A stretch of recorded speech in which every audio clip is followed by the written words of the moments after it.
Hello guys, welcome to my channel. और guys, अभी आप लोगों ने पिछले ब्लॉग में देखा था कि मेरी फैमिली में बहुत ज़्यादा झगड़ा हो गया था मेरे को लेके। मैंने आपको दिखाया था। और झगड़े की वजह बस बहुत छोटी सी थी।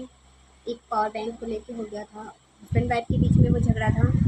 और बस बेबी के लिए मैंने बोल दिया था, क्योंकि मेरे देवर में चार्ज लगाती थी, उससे छोटा सा फैन है वो ऑन होता था जब लाइट जाती थी तो बेबी के लिए। बट मेरे देवर जब भी मैं लगाती थी वो रोज़ शाम को लेके चले जाते थे, तो मैंने बस अपने हस्बैंड को यही बोला कि उनको मना कर दो, उनको नया ला के दे दो। और अब देख रहे हो कि बारिश का मौसम चल रहा है, और जब लाइट चल जाती है तो गर्मी हो जाती है। बाबू के लिए मैं उसी से जो है पंखा लगाती हूँ। तो बस उसी बात पे ऐसी छोटी छोटी बात हस्बैंड वाइफ की थी, बढ़ी गई, बढ़ती बढ़ती बढ़ गई।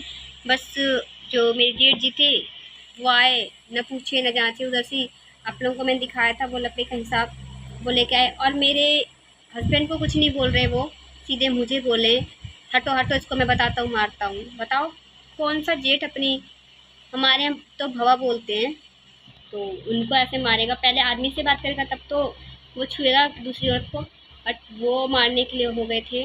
और उसके बाद मेरी सास ने मुझे बहुत ही गंदी गंदी गालियाँ भी दी और बोली भी है, वो बहुत ज़्यादा बोली। यहाँ तक कि उन्होंने ये भी बोल दिया कि तू जा, अपना सारा सामान लेके इस घर से चली जा, मैं अपने बेटे की दूसरी शादी करूँगी, और अगर रहेगी तो नौकरानी बन के रहेगी, गोबर फातेगी, क्योंकि हमारी गाय भैंस भी है, तो कहीं तुझे गोबर पथवाऊंगी। मतलब बहुत कुछ बोली और बहुत कुछ गालियाँ भी दी है उन्होंने मुझे। और उसके बाद मॉर्निंग में मैंने वैसे अपनी फैमिली से बात की थी, और जो मेरे जेठ जी हैं वो बोल रहे थे कि इसके घर से बुलाओ, इसके भाई को लेके जाएंगे। और जब मेरे भैया आए तो उनको बोले थे नहीं, तुम इनको लेके ही जाओ, तुम इनको लेके ही जाओ। और फिर 4-5 दिन बाद आऊँगा मैं पंचायत के लोगों को लेके, अपने लोगों को, और हम साइन करवाएंगे, हम लोग डिवोर्स लेंगे। गाँव में आप लोग को पता है 5 लोग इधर से हो जाते हैं, 5 लोग उधर से होते हैं, गाँव का प्रधान हो जाता है दोनों गाँव का। तो लड़का इधर से एक फॉर्म पे साइन करता है और लड़की भी एक फॉर्म पे साइन करती है, बस फ़ोटो लग जाती है और उसी से डिवोर्स हो जाता है। तो वो वाला काम कह रहे थे कि वो वाला करेंगे हम। अभी ले जाओ, 4-5 दिन बाद हम आएँगे 4-5 लोगों के साथ, और हम लोग ऐसा ही करेंगे। मतलब बात डिवोर्स तक पहुँच गई थी मेरी, बस छोटी-सी बात को लेके। लेकिन फिर जो मेरे ससुर जी थे उन्होंने बात को सँभाला, बोले नहीं, कहीं नहीं जाएगी, बस ठीक है, आगे से ऐसा नहीं होना चाहिए। मुझे भी बोल रहे थे। और अगर एक बात बताओ, अगर कोई बोलेगा तो मैं भी तो बोलूँगी। अगर हस्बैंड वाइफ में है, कौन सी वाइफ अपने हस्बैंड के साथ, अगर हस्बैंड बोलता है तो औरत नहीं बोलती है, सभी बोलती है। तो मेरी भी तू मैं हो गई थी बस उसी बात पे, और कुछ नहीं। तो वही बोल रहे थे कि मुझे ससुर जी भी समझा रहे थे, मैं मतलब नहीं बोलूँगी, अच्छे हैं वो, समझाने लगे कि बेटा ऐसे नहीं करते, थोड़ा तुम भी शांत हो गई होती। तो मैं बोली पापा जी मैंने क्या किया, जैसे ही बोले थे मैंने बस उसी का थोड़ा सा जवाब ही तो दिया था, कुछ नहीं बोली। और बस उसी पे हो गया था हमारा। जहाँ मेरी गलती है मैं आप लोगों को बता रही हूँ। और उसी बात में मेरे हस्बैंड थे, वो मुझे बोले होते, मतलब इनका क्या काम था, वो भी सीधे डंडा ला के मारने का। बट ठीक है। और उसके बाद जब घर वाले आए तो जेठ जी कह रहे हैं कि हम तो इनको डरा रहे थे। बताइए, कह रहे थे मैं तो इन दोनों को डराने के लिए आया था, क्यों झगड़ा कर रहे हो? तो मैं, मेरा यही सवाल है कि डराने के लिए आए थे तो पहले मेरे हस्बैंड को बोले होते कुछ, फिर मेरे पे आए होते मारने, तो सीधे मेरे को ही मारने के लिए आने लगे कि हटा। तो वो तो मेरे हस्बैंड ने ही उनको पकड़ा था कि नहीं नहीं नहीं नहीं, बोलने लगे कि नहीं ऐसा नहीं ऐसा नहीं। अगर इतना होता तो पहले मेरे हस्बैंड से लड़े होते या पूछे होते, हाँ रे मारूंगा, क्यों तुम लड़ रहे हो? तो डायरेक्ट वो मेरे पे ही आ गए। और उसके बाद वो बोल रहे थे, मेरी सास बोल रही थी कि ये जाएगी तो जाए, गहने दे के जाए, सारे गहने दे के जाएगी, ऐसे नहीं जाएगी। और यहाँ तक कि मेरे बेटे को भी रखने के लिए बोल रही थी कि मेरा पोता भी रहेगा, ये भी नहीं जाएगा। बट फिर जो मैं आपको बताई ना, ससुर जी ने बात को संभाली है। और उसके बाद फिर भैया और ससुर जी के आपस में जो भी बात हुई, जैसे ही संभले, तो फिर भैया लेके नहीं गए मेरे को, यही छोड़ गए थे। और फिर भी मैंने जो भी मेरी ज्वेलरी है ना मेरे हस्बैंड को हाथ में दे दी है। मैंने कहा इसको जहाँ आपको रखना है, जिसको देना दे दो, आज के बाद मैं इसे नहीं लूँगी। मैंने उनको बोला, मैंने कहा मेरे को नहीं चाहिए, मैं नहीं लूँगी। अपनी तरफ से मैंने उनको ही दे दिया है, मेरे हस्बैंड को। मैंने बोला जिसको देना दे दो।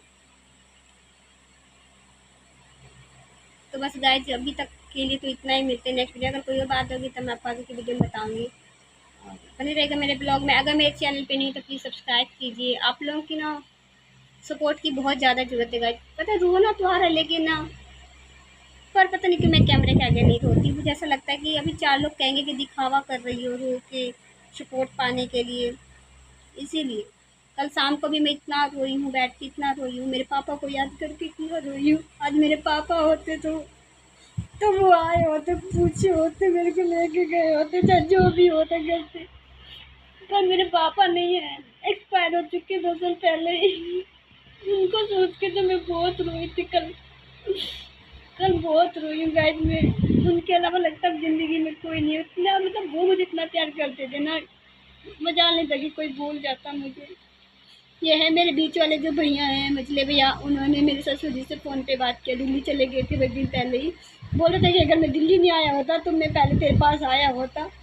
तो वो बोल रहे थे कि क्यों तुमने ऐसा कि हमसे बात किए होते, हम समझाते थे जो भी करते, पहले तुमने मतलब डंडा क्यों उठाया उसके ऊपर, अपने बेटे को क्यों नहीं तुमने बोला, अगर दोनों को समझाना था तो मेरी बहन पे क्यों, और अगर इतना ही था तो आप हाथ उठाए होते, मम्मी जी हाथ उठाई होती, उसका हस्बैंड हाथ उठाया होता। उन दूसरों का मारने का क्या है कि वो तो उससे छोटी है। जहाँ हमारे यहाँ रिवाज भी है कि छोटे भाई की बीवी को छुआ तक नहीं जाता है, वो वहाँ उसको डंडा उठा के मार रहे हैं।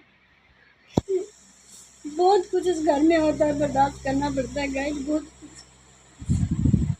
तो वही भैया बोल रहे थे कि आप लोग को ऐसा नहीं करना चाहिए, तो गलत कर रहे हो आप लोग।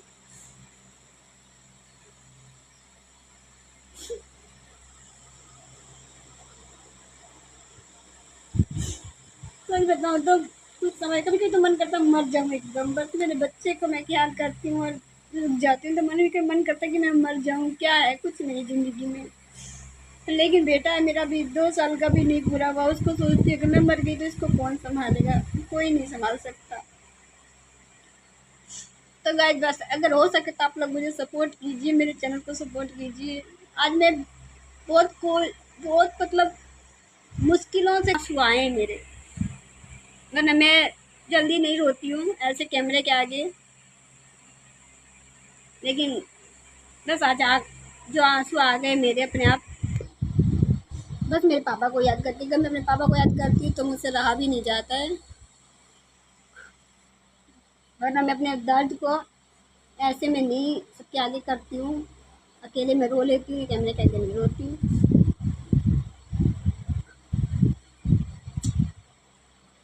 प्लीज़ सपोर्ट कीजिएगा अगर हो सके।